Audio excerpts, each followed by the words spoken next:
The point of this sutra is that the three poisons of greed, anger, and foolishness can become the seeds of Buddhahood, and the 5 cardinal sins such as the killing of one's father can likewise become the seeds of Buddhahood.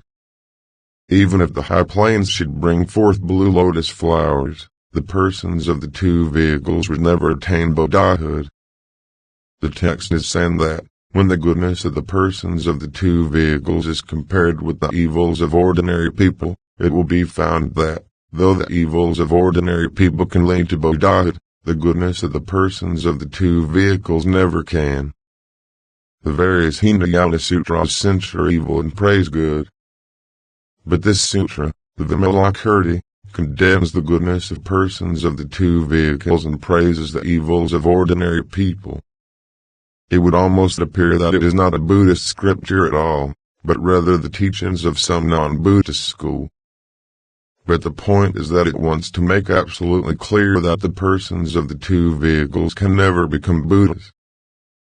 The correct and equal Dharani Sutra states, Manjushri said to Shariputra, can a withered tree put forth new blossoms? Can a mountain stream turn and flow back to its source? Can a shattered rock join itself together again? Can a scorched seed send out sprouts? Shariputra replied, no. Manjushri said, if these things are impossible, then why do you come with joy in your heart and ask me if Buddhahood has been predicted for you in the future? The passage means that, just as a withered tree puts forth no blossoms, a mountain stream never flows backward, a shattered rock cannot be joined, and a scorched seed cannot sprout, so the persons of the 2 vehicles can never attain Buddhahood. In their case the seeds of Buddhahood have been scorched. The larger Wisdom Sutra reads, all ye sons of gods, if you have not yet conceived a desire for perfect enlightenment, now is the time to do so. If you should once enter the realm of the enlightenment of voice hearers, you would no longer be capable of conceiving such a desire for perfect enlightenment. Why is this? Because you would be outside the world of birth and death, which itself would constitute an obstacle. This passage indicates that the Buddha is not pleased with the persons of the 2 vehicles, because they do not conceive the desire for perfect enlightenment, but that he is pleased with the heavenly beings, because they do conceive such a desire.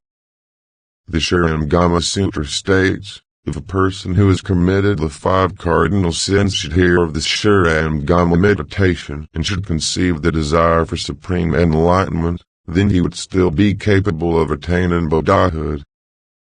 But, world-honored one, an arahat who has put an end to outflows is like a broken vessel, and will never be capable of receiving and upholding this meditation.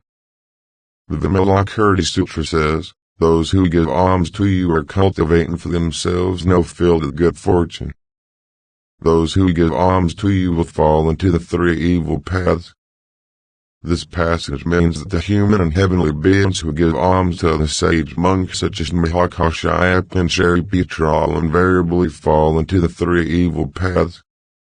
Sage monks such as these, one would suppose, must be the eyes of the human and heavenly beings and the leaders of all living beings, second only to the Buddha himself. It must have been very much against common expectation that the Buddha spoke out time and again against such men before the great assemblies of human and heavenly beings, as we have seen him do. Was he really trying to reprimand his own disciples to death? In addition, he employed countless different metaphors in expressing his condemnation of the persons of the 2 vehicles, calling them donkey's milk as compared to cow's milk, clay vessels as compared to vessels of gold, or the glimmer of a firefly as compared to the light of the sun. He did not speak of this in 1 word or 2, in 1 day or 2, in 1 month or 2, in 1 year or 2, or in 1 sutra or 2, but over a period of more than 40 years, in countless sutras, addressing himself to great assemblies of countless persons, condemning the persons of the 2 vehicles without a single extenuating word. Thus everyone learned that his condemnation was true. Heaven learned it and earth learned it. Not only one or two, but hundreds, thousands, and tens of thousands of people, the heavenly beings, dragon gods, and the asuras of the threefold world, all the human and heavenly beings, persons of the two vehicles, and great bodhisattvas gathered in assembly from the 5 regions of India, the 4 continents, the 6 heavens of the world of desire, the worlds of form and formlessness, and the worlds of the 10 directions, and learned and heard of it. Then all these beings returned to their own lands, explaining the teachings of Shakyamuni Buddha of the Saha world one by one to the inhabitants of their respective lands, so that there was not a single being in the countless worlds of the 10 directions who did not understand that Mahakashyapa, Shariputra, and those like them would never attain Bodhisattva, and that it was wrong to give them alms in support. In the Lotus Sutra preached during the last 8 years of his life, however, the Buddha suddenly regretted and retracted his earlier position and instead taught that persons of the 2 vehicles can in fact attain Bodhisattva. Did the human and heavenly beings gathered in the great assembly to listen to him be expected to believe this? Would they not rather reject it and in addition begin to entertain doubts about all the sutras preached in this and earlier periods? They would wonder if all the teachings put forward in the entire 50 years of the Buddha's preaching were not, in fact, false and erroneous doctrines. To be sure, there is a sutra passage that says, "In these more than 40 years, I have not yet revealed the truth."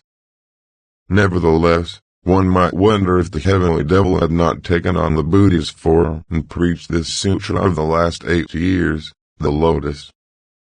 In the sutra, however, the Buddha describes quite specifically how his disciples of the 2 vehicles will attain Bodhisattva, and it reveals the kalpas and the lands in which they will appear, the names they will bear, and the disciples they will teach. Thus it becomes apparent that Shakyamuni Buddha, the Lord of Teachings, is saying 2 different things. This clearly means that he is contradicting his own words. This is why the Brahmanists laugh at the Buddha and call him the great prevaricator. But just as the human and heavenly beings in the great assembly were feeling downcast in the face of this contradiction, thus come one many treasures, who dwells in the world of treasure purity in the east, appeared in a huge tower adorned with the 7 kinds of treasures and measuring 500 yojanas high and 250 yojanas wide.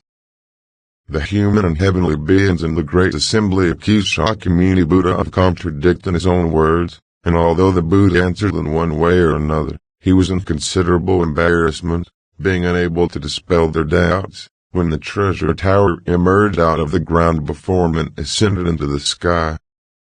It came forth like the full moon rising from behind the eastern mountain in the dark at night.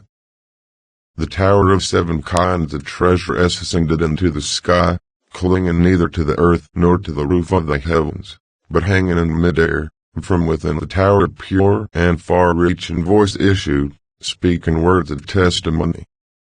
As the Lotus Sutra describes it, at that time a loud voice issued from the treasure tower, speaking words of praise, "Excellent, excellent. Shakyamuni, world-honored one, that you can take the great wisdom of equality, allowed to instruct the bodhisattvas, guarded and kept in mind by the Buddhas, the Lotus Sutra of the wonderful law, and preach it for the sake of the great assembly. It is as you say, Shakyamuni, world-honored one, all that you have expounded is the truth."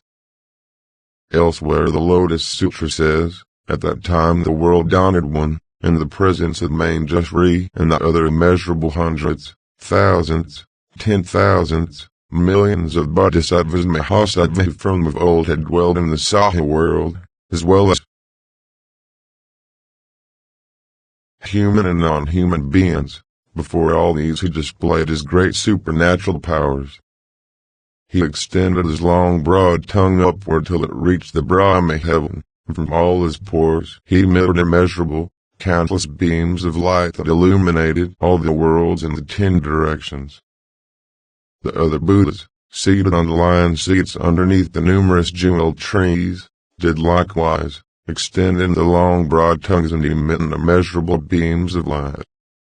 And it also says, Shakyamuni Buddha calls the Buddhas who were emanations of his body and had come from the 10 directions to return each one to his original land, saying, each of these Buddhas may proceed at his own pleasure. The Tower of Many Treasures Buddha may also return to its former position.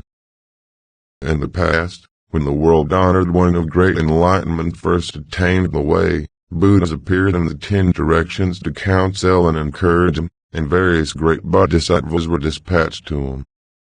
When he preached the Wisdom Sutra, he covered the major world system with his long tongue, and 1,000 Buddhas appeared in the 10 directions.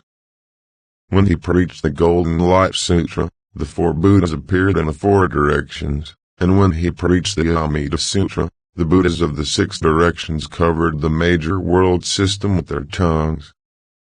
And when he preached the Great Collection Sutra, the Buddhas and Bodhisattvas of the 10 directions gathered in the great treasure chamber. But when we compare the auspicious signs that accompanied these sutras with those accompanying the Lotus Sutra, we find that they are like a yellow stone compared to gold, a white cloud to a white mountain, ice to a silver mirror, or the color black to the color blue, the bleary-eyed, the squint-eyed, the one-eyed, and the wrong-viewed will be likely to confuse them.